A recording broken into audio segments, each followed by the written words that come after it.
네, 스가랴 10장에서는 바로 악한 목자들에 대한 하나님의 징벌을 말씀하고 있습니다. 그런데 오늘 본문에서는 하나님께서 그 스가랴 10장의 내용보다 더 확장하셔서 심판의 메시지를 주십니다. 결국 하나님께서는 언약을 폐기하시기까지 하십니다. 먼저 1절부터 3절입니다. 하나님께서는 레바논의 백향목 예를 들면서 목자들이 가장 영화롭게 생각하는 것을 잃어버리게 하심으로 통곡하게 될 것을 말씀하고 계십니다. 이반 목자들을 향한 심판의 예고편이기도 하죠. 레바논의 백향목은 소나무과의 나무로 신전이나 궁전 등의 건축 자재로 최고급 목재로 쓰였습니다. 그런데 그 백향목을 불에 삼켜지게 하신다고 하십니다. 즉 불타 없어지게 하신다고 말씀하시는 것이죠. 숲에 불이 타면 백향목만 타지는 않습니다. 2절에 잣나무도 타고 상수리나무도 다 타버리게 됩니다. 그렇게 되면 목자들은 바로 목초지도 잃게 되죠. 그렇기 때문에 3절에서는 목자들과 사자로 상징되는 이방 나라의 지도자들이 바로 양떼의 목초지를 잃게 되고 양떼들도 잃을 것이며 통곡의 소리를 높이게 될 것이다 라고 말씀하십니다. 그래도 이방 나라의 목자들은 이스라엘 목자들보다는 좀 더 낫습니다. 다음 이어지는 4절에서 6절에 보면 이스라엘의 목자들은 더욱 가관이기 때문입니다. 4절에서 6절입니다. 4절에서 양떼는 벌써 식용으로 도살되기 위해서 거래가 끝난 그런 상태입니다. 이 양떼들을 다시 먹이기 위해서는 양떼들을 다시 사들여야 하고 또한 그 사들인 양떼들을 목초지로 데리고 와야 했습니다. 하지만 이 양떼들은 아무에게도 관심을 받지 못합니다.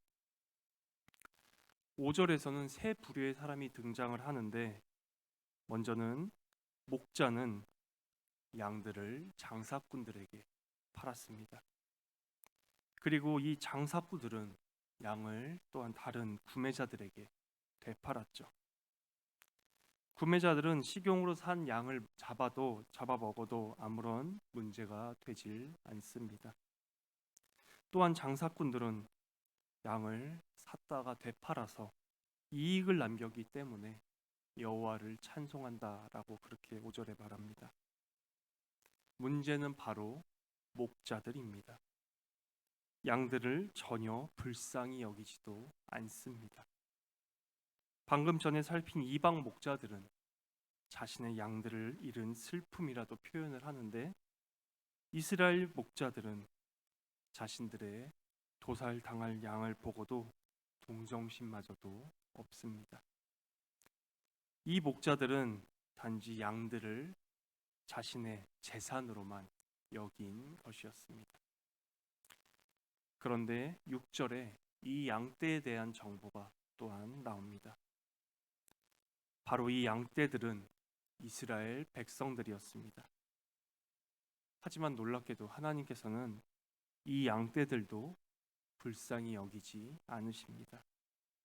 그래서 그들을 이웃의 손과 임금의 손에 넘기시겠다고 하십니다. 즉 가나안 땅이 공격을 받아도 하나님께서는 이스라엘을 구원하지 않으시겠다고 말씀하십니다. 7절에서 14절입니다. 7절의 두 막대기는 은총과 연합의 막대기입니다. 이 본문은 에스겔 37장에 너무나도 유명한 그 골짜기의 마른 뼈 이상을 생각나게 합니다. 에스겔 37장에 보면은 에스겔이 막대기 두 개를 취해서 하나는 유다, 하나는 이스라엘이라고 쓰고 이 둘을 합하여 하나가 되게 합니다. 바로 한 나라를 이루고 진정한 메시아의 통치를 받게 되는 것을 예언하고 있습니다. 오늘 본문은 거기에 더하여서 은총이라는 막대기도 있습니다. 7절의 은총이라는 말은 바로 하나님의 언약에 근거하여 하나님께서 자신의 백성들을 구원하실 때 쓰는 표현으로 레위기 26장 9절이나 이사야 49장 8절에서 볼 수 있습니다. 목자는 이 은총과 연합으로 이스라엘을 다스리려고 합니다. 하지만 8절에 보면 한 달 목양하는 동안에 그 목자는 새 목자를 쫓아냈습니다. 이 새 목자에 대해서는 신학적으로 많은 토의가 있지만 아마도 왕 그리고 제사장 그리고 선지자 같은 백성의 지도자 세 부류를 의미하는 것으로 보여집니다. 실제로 이 세 부류는 예루살렘 성전 파괴 후에 폐지가 되었고 또한 우리가 어제 살펴본 10장 2절과 3절에서도 언급되기 때문입니다. 9절에서 목자는 목양을 결국 포기합니다. 9절에 죽는 자는 죽는 대로라는 표현은 심각한 질병에 걸린 자들을 위한 목자의 간호와 돌봄의 포기를 의미하는 것이었습니다.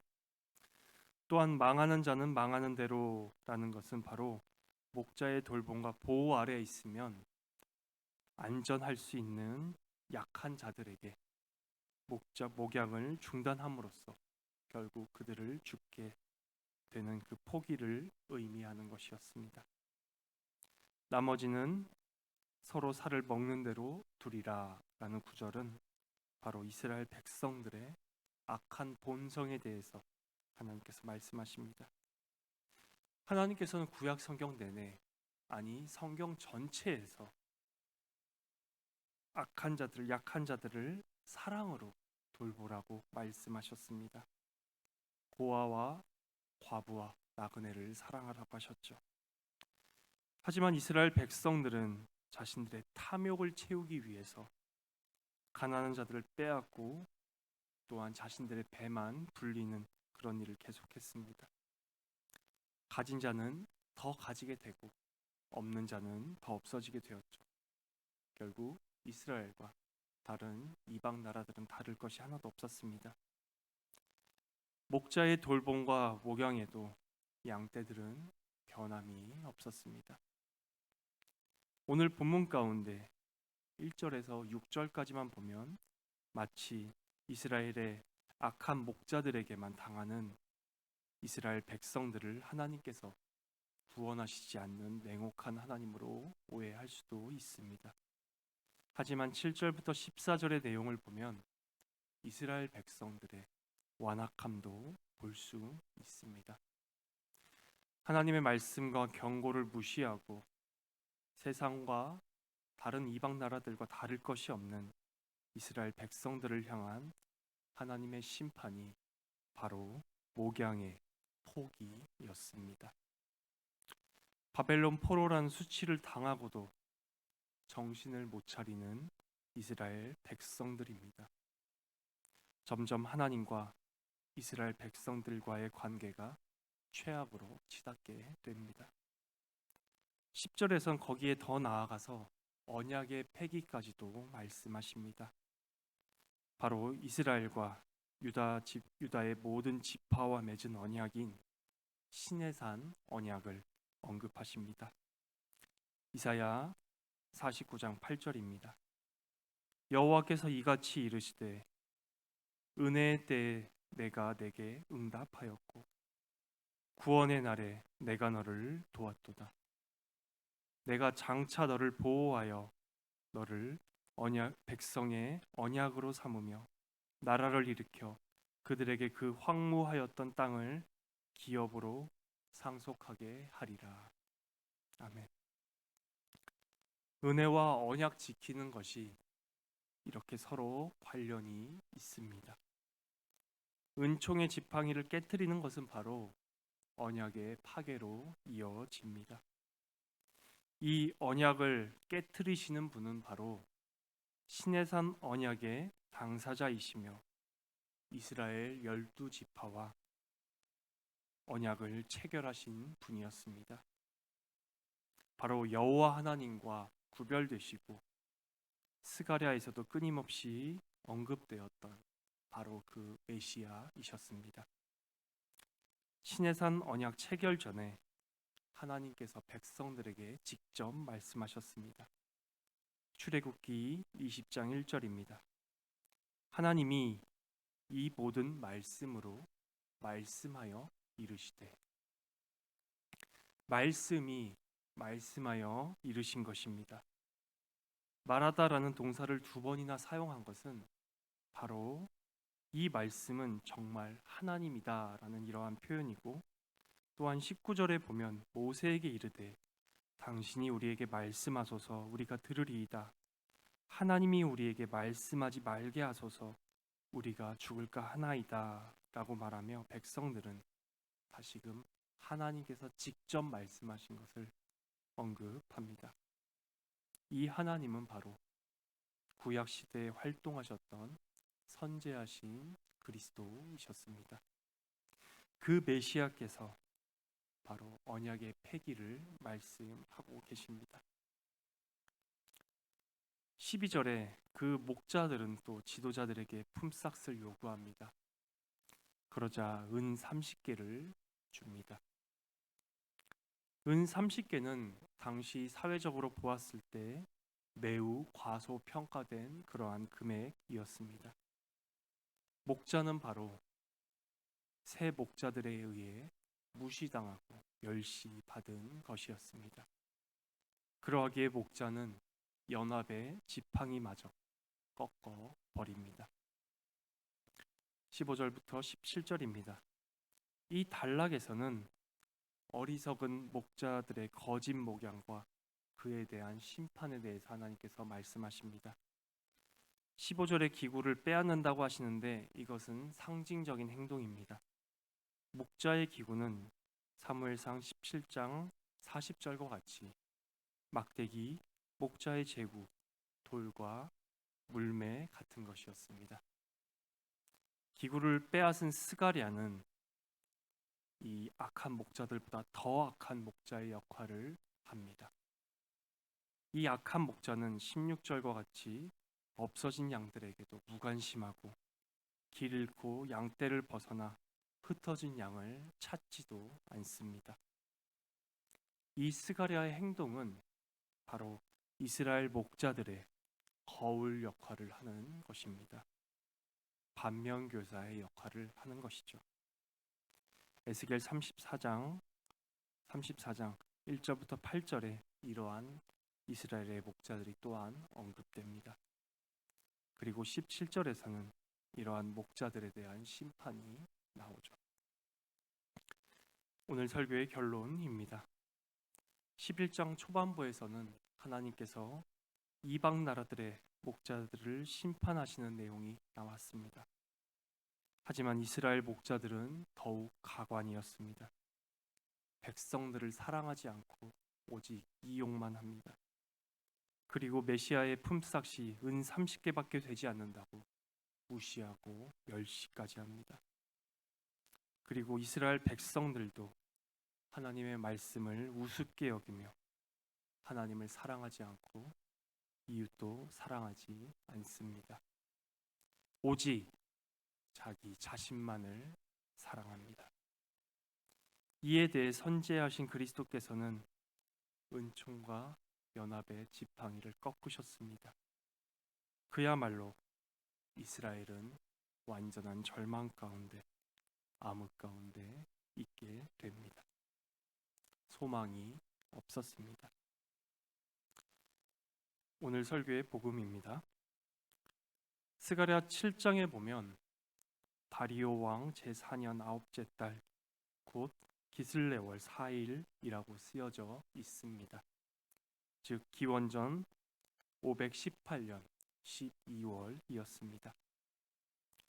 그로부터 약 500년이 지난 후에 한 아기가 태어납니다. 이 아기는 다윗의 계보를 따라 태어나긴 했지만 사람의 씨로 잉태되진 않았습니다. 이 아이의 부모가 성관계를 갖지 않은 상태에서 오직 성령의 씨로 여인의 몸에 잉태되었기 때문입니다. 그래서 다윗의 계보는 따르지만 원죄가 없는 상태로 태어납니다. 구약 성경 내내 활동하셨던 선지하신 그리스도께서 이젠 육체를 가지고 이 땅 가운데 오셨습니다. 그토록 하나님을 거역하고 반역하며 하나님을 대적하던 모든 인류를 위해 이 땅 가운데 하나님께서 친히 오셨습니다. 소망이 없고 오직 절망과 암흑만 있는 가운데 이 땅에 그 소망이 직접 오신 것입니다. 이 소망께서는 자신이 이루신 속죄와 의의 전가를 믿으라고 말씀하셨습니다. 오직 믿음으로 구원을 베풀겠다고 하셨습니다. 그 믿음으로 그리스도 안에 있는 자들은 영원히 하나님의 자녀로 하나님의 사랑을 예수 그리스도만큼 누리게 된다고 하셨습니다. 이렇게 소망, 믿음, 사랑이 이어집니다. 그리스도께로 오십시오. 수고하고 무거운 짐진 자들아, 다 내게로 오라. 내가 너희를 쉬게 하리라. 우리의 유일한 소망이신 분께서 믿음을 통해 하나님의 무한한 사랑을 누리라고 우리를 부르고 계십니다. 우리의 유일한 소망께 믿음으로 아멘으로 화답하며 나아가는 우리 낙형교회가 되기를 간절히 소망합니다.